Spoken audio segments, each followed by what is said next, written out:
بسم اللہ الرحمن الرحیم۔ کچھ احباب سے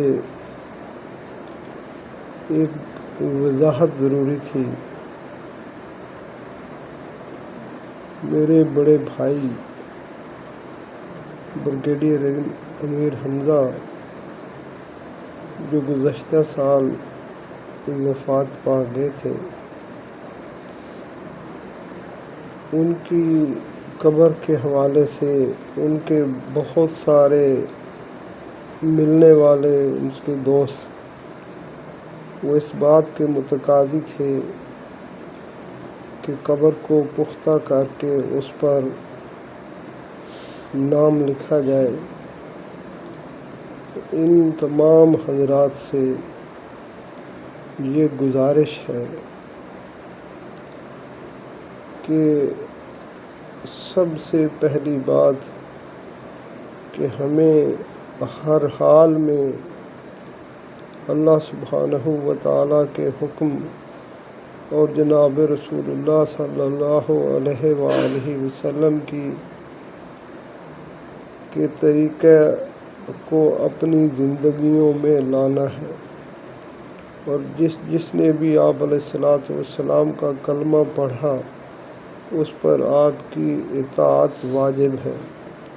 میرے پیارو، جناب رسول اللہ صلی اللہ علیہ وآلہ وسلم نے قبروں کو پختہ کرنا اور ان پر نام لکھنا اور ان پر تعمیر کرنا، ان ساری ہی چیزوں سے منع فرمایا ہے۔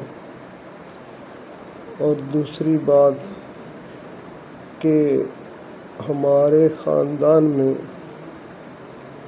ہماری والدہ، ہمارے چچائیں، ہماری پھوپھی، ہمارے دیگر رشتہ دار،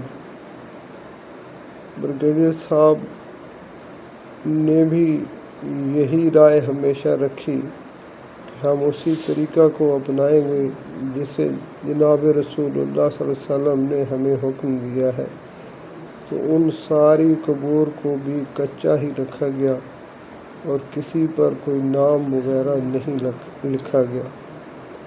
میرے پیارو بھائی، اللہ ان کی مغفرت فرمائے، ان کی یہ خواہش تھی کہ ان کی قبر ہمارے خاندان کے ہمارے ایک پھوپھا میاں تھے جو نہایت ہی مسکین آدمی تھے، تو بھائی کی خواہش یہ تھی کہ جب انہیں دفن کیا جائے تو ان کے پاس، یعنی جو سب سے مسکین آدمی تھا، اس کے ساتھ مجھے دفن کیا جائے۔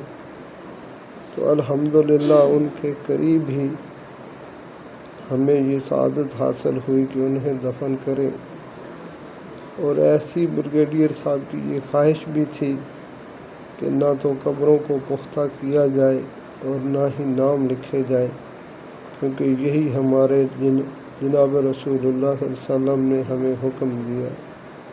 تو میرے پیاروں، میرے ان تمام احباب سے گزارش ہے کہ جو اسے پختہ کرنے اور نام لکھنے کی تجاویز بار بار دے چکے ہیں، ان سب سے یہ گزارش ہے کہ ہمیں ہر حال میں جناب رسول اللہ صلی اللہ علیہ وسلم کی بات کو ماننا ہے۔ اللہ ہمیں آپ علیہ السلام کی اتباع کرنے کی توفیق عطا فرمائے۔ آمین آمین آمین۔